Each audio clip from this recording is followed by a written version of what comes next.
Assalamualaikum warahmatullahi wabarakatuh. Kami dari kelompok 13 akan mempresentasikan hasil praktikum kami mengenai komparasi teknik kompresi sinyal suara PCM dan DPCM. Anggota kelompok kami terdiri dari Burhanuddin, Muhammad Akmal, Zaki Pratama, Doni Ardiansyah, dan saya sendiri Neti Novia Ramadhani. Langsung saja ke tujuan dari praktikum ini, kami bertujuan untuk membandingkan kinerja kompresi sinyal suara antara dua metode, yaitu PCM dan DPCM. Perbandingan ini dilakukan dengan melihat dua sisi. Pertama, efisiensi data. Dilihat dari bitrate pada berbagai kedalaman bit atau bit deep. Kedua, kualitas rekonstruksi sinyal. Dilihat dari nilai SNR atau signal to noise ratio dan error rekonstruksi.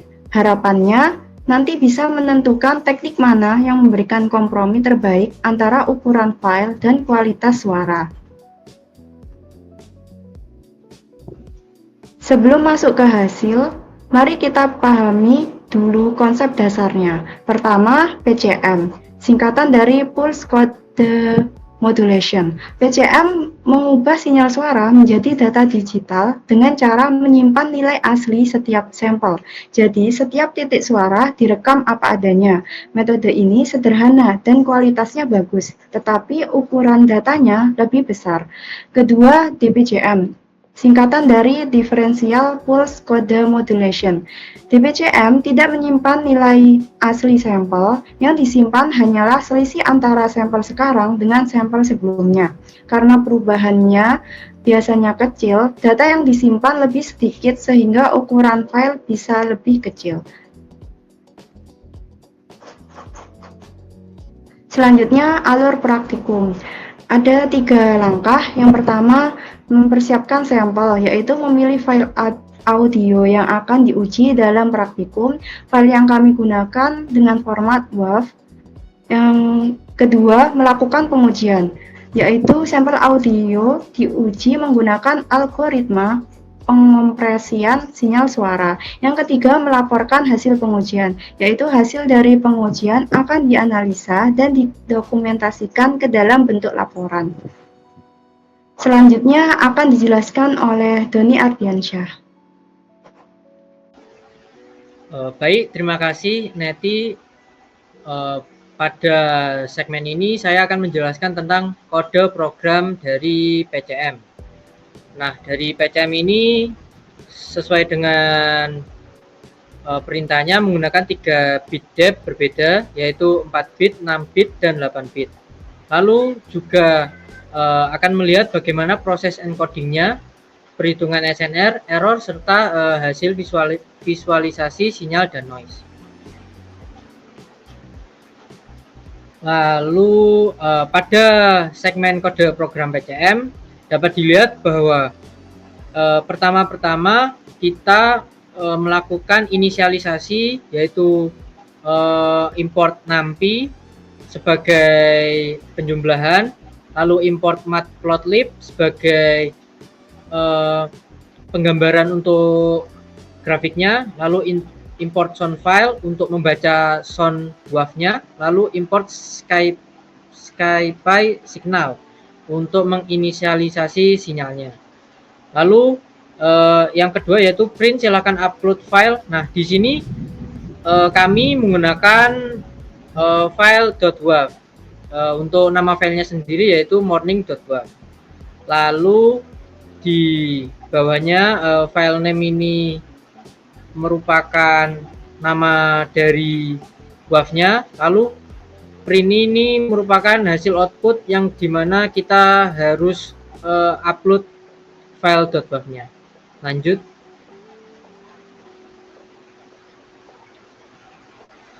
Lalu segmen kedua yaitu dapat dilihat dilakukannya setelah melakukan upload file .wav-nya, dilakukan resampling sinyal ke 1200 Hz.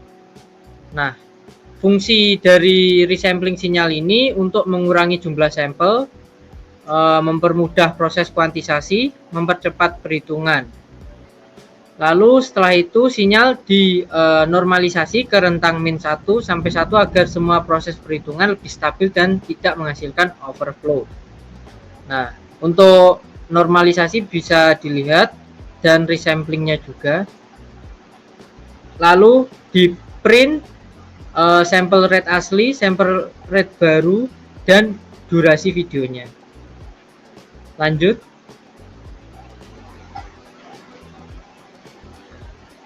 Nah, bagian ketiga yaitu fungsi PCM plus SNR plus error. Nah, dari sini dapat dilihat program PCM underscore encode fungsi ini melakukan 3 hal utama, yaitu normalisasi ulang ke rentang 0 sampai 1 karena kuantisasi digital hanya bekerja di rentang positif, lalu kuantisasi berdasarkan jumlah bit. Nah, dapat diketahui bahwa sebelumnya kita menggunakan bit depth 4 bit, 6 bit, dan 8 bit. Jadi jumlah level kuantisasi berdasarkan bit yang tertera pada penjelasan sebelumnya. Semakin tinggi level, semakin halus representasi sinyalnya. Lalu yang terakhir dilakukan dekuantisasi, rekonstruksi. Sinyal setelah dikuantisasi nilainya dikembalikan ke rentang amplitudo asli dan bagian tersebut menghasilkan sinyal yang nanti kita bandingkan dengan sinyal aslinya. Lalu dapat dilihat untuk fungsinya yaitu def PCM underscore encode, terus def hitung underscore SNR, ini merupakan perhitungan SNR-nya. Lalu bawahnya def persen error merupakan fungsi untuk menghitung persen errornya. Lanjut.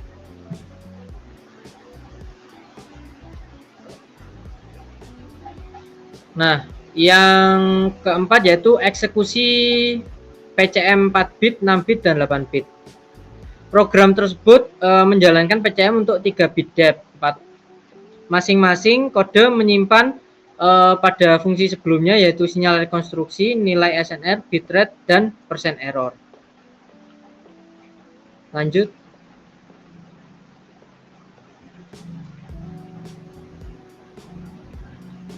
Nah, dari program ini bagian 5 yaitu plot sinyal asli versus rekonstruksi. Nah, dari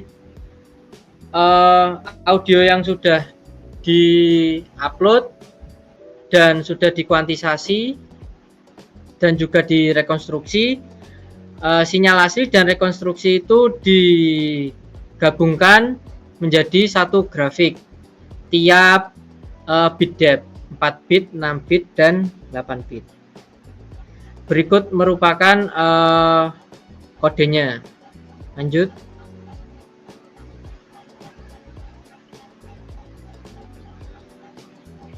Berikut juga merupakan plot error PCM lengkap, dipisahkan dari grafik sinyal asli versus rekonstruksinya. Jadi sama, yaitu plotting error PCM dari 4 bit, 6 bit, dan 8 bit. Lanjut.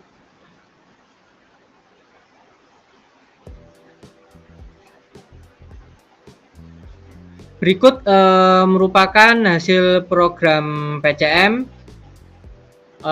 Untuk grafik A PCM 4 bit, pada grafik PCM tersebut terlihat bahwa sinyal rekonstruksi memiliki bentuk yang kasar dan terputus-putus karena resolusinya hanya 16 level sesuai dengan rumusnya yaitu 2 pangkat N untuk level kuantisasinya.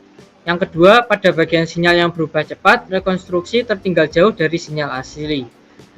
Ini menyebabkan noise kuantisasi cukup besar. Nah, di sini dapat dilihat nilainya untuk SNR 10,89 dB, itu termasuk kualitas rendah.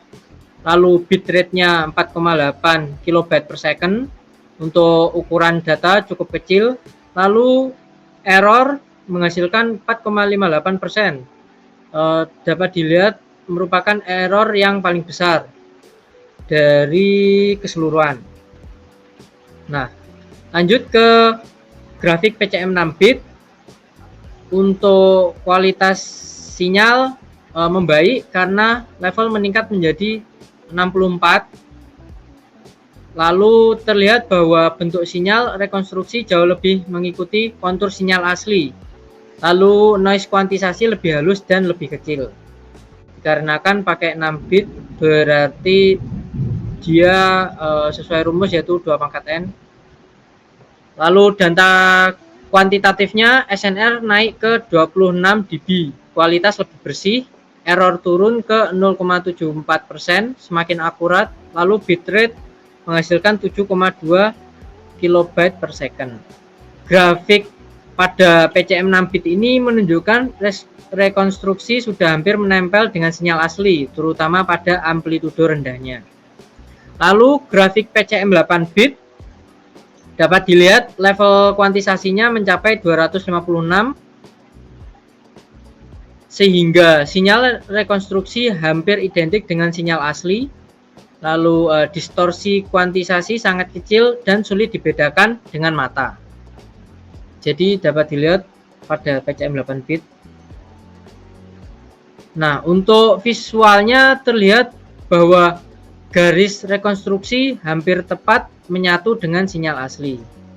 Untuk datanya sendiri, SNR menghasilkan 37,65 dB, error yang dihasilkan 0,19%, untuk bitrate-nya 9,6 kilobyte per second.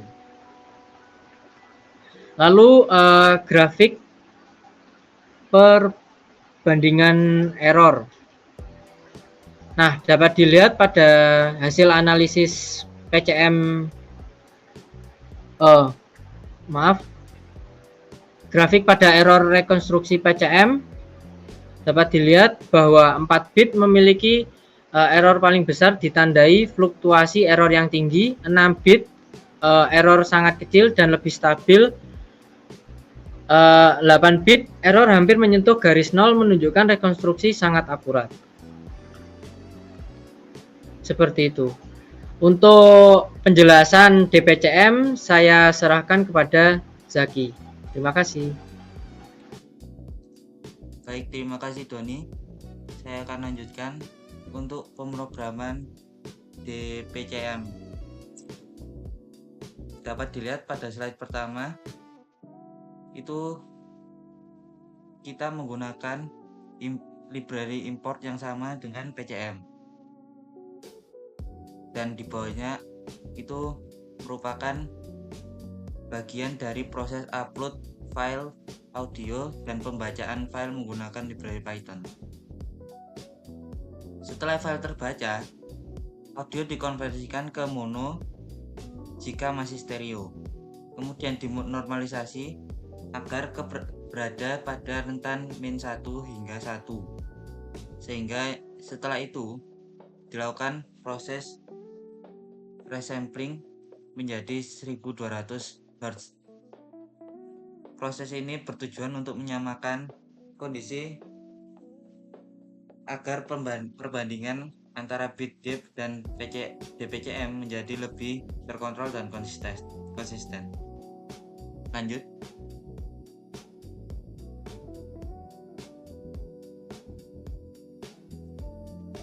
Di slide selanjutnya menampilkan fungsi inti dari DPCM.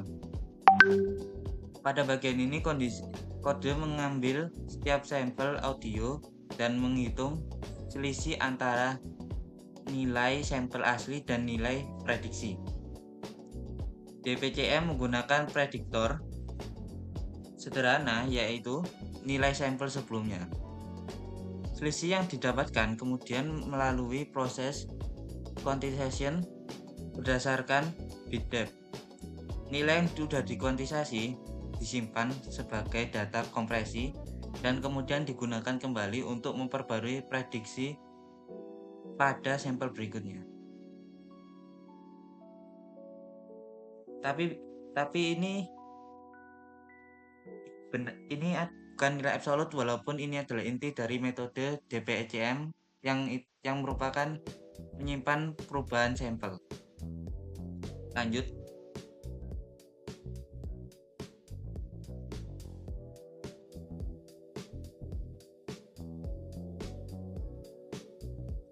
Ya, pada slide selanjutnya, program menjalankan proses DPCM dengan 3 variasi bit depth, yaitu 4 bit, 6 bit, dan 8 bit. Setiap hasil kemudian dibandingkan dengan sinyal asli melalui grafik. Dari plot ini, kita dapat melihat bagaimana tingkatan kedekatan sinyal rekonstruksi terhadap sinyal asli tergantung pada jumlah bit yang digunakan. Semakin besar jumlah bit, semakin halus hasil rekonstruksi karena error kuantisasi semakin kecil atau dikit. Lanjut.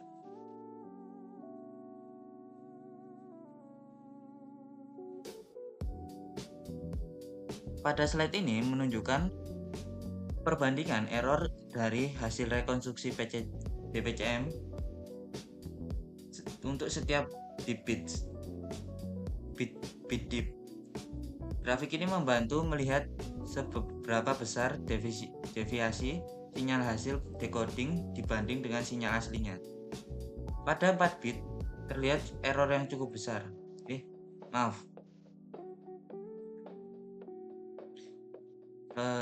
Bisa dilanjutkan?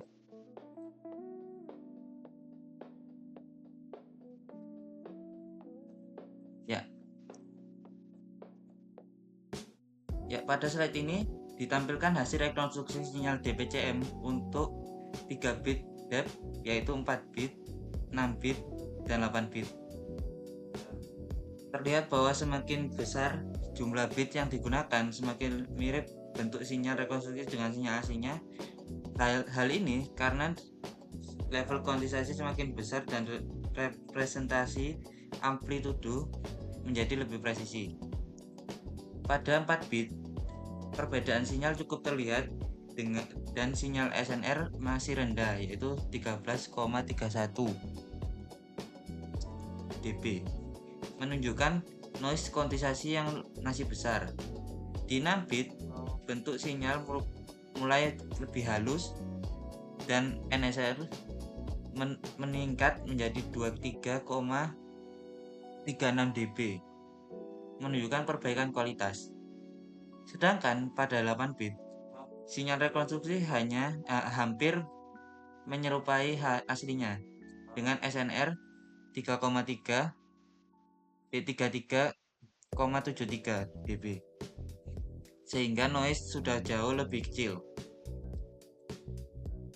Grafik error di bagian kanan menunjukkan bahwa error menurun secara signifikan ketika bit depth bertambah. Error pada 4 bit masih besar dan fluktuatif, sedangkan pada 6 bit dan terutama 8 bit error lebih kecil dan stabil. Nilai min error yang mendekati 0 menunjukkan bahwa rekonstruksi tidak menghasilkan nilai bias. Secara teknis, hasil ini menegaskan bahwa DPCM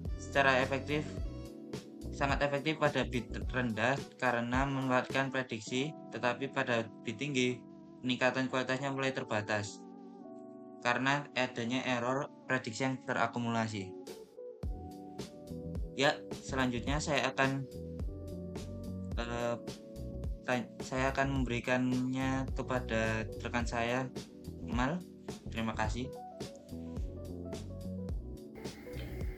Ya, selanjutnya saya akan melanjutkan untuk slide selanjutnya, yaitu pada grafik hubungan bit depth terhadap SNR pada kedua metode, yaitu PCM dan juga DPCM. Jadi dapat dilihat pada grafik di sini, peningkatan bit depth ini secara konsisten meningkatkan signal to noise ratio untuk kedua metode. Namun pada bit depth 4 bit, DPCM ini menunjukkan kualitas yang lebih tinggi, yaitu sebesar 13,31 desibel dibandingkan dengan PCM yang hanya 10,89 desibel. Di sini menegaskan bahwa DPCM ini memiliki keunggulan dalam kompresi low bitrate karena efisien mengkodekan error-error yang kecil. Dan sebaliknya pada yang lebih tinggi yaitu di 6 bit dan juga 8 bit, terlihat PCM secara signifikan ini lebih baik daripada DPCM, yaitu mencapai SNR 37,65 bit 37,65 desibel pada 8 bit.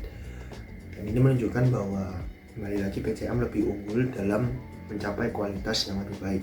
Sementara pada DPCM ini dibatasi pada bit depth yang tinggi karena keterbatasan dari prediktor, dan juga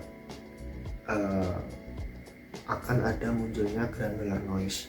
Kemudian pada grafik yang kedua yaitu perbandingan bitrate dan SNR untuk kedua metode PCM dan DPCM. Jadi pada grafik ini memvisualisasikan perbandingan bitrate dan juga SNR. Kembali lagi pada bitrate rendah di 4,8 kbps, DPCM ini memberikan SNR yang lebih tinggi dan kembali membuktikan efisiensinya dalam menghemat bandwidth karena hanya mengirimkan informasi perbedaan antar sampel.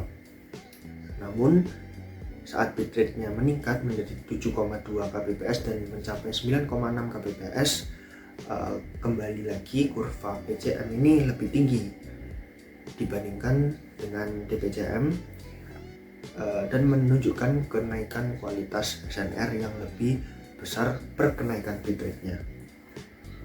Jadi ini memiliki kesimpulan bahwa DPCM ini adalah pilihan terbaik untuk efisiensi data dan juga bitrate yang rendah.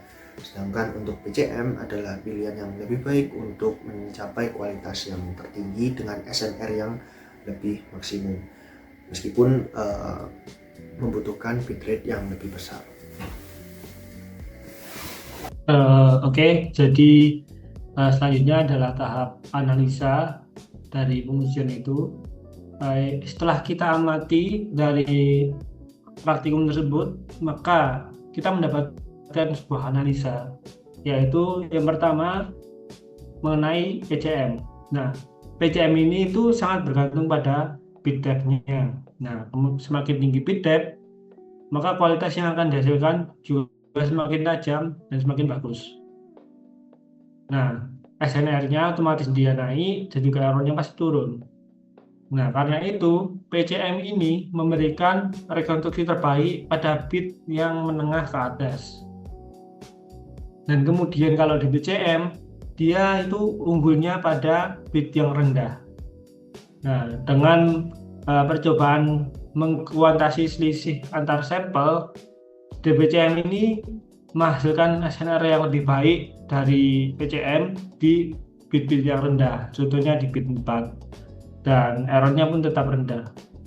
Namun keuntungan prediksinya ini berkurang ketika bitnya semakin meningkat, karena pada bit yang 6-8, nah PCM ini juga udah mulai melampaui kemampuan dari DPCM itu, karena kuantisasi sudah cukup halus sehingga prediksi DPCM ini tidak memberi peran yang signifikan.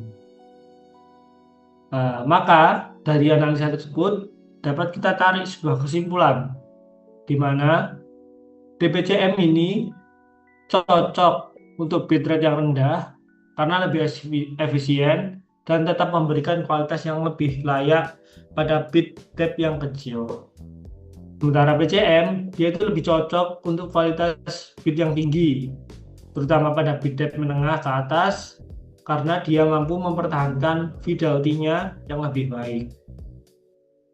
Nah, pemilihan metode PCM dan DPCM ini sebenarnya tergantung efisiensinya. Kalau bit depth kalian kecil, nah untuk lebih efisiensi kalian bisa menggunakan DPCM.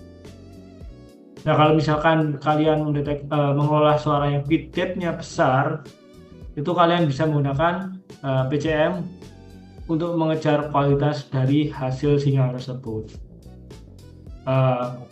Sekian dari kelompok 13. Terima kasih atas perhatiannya.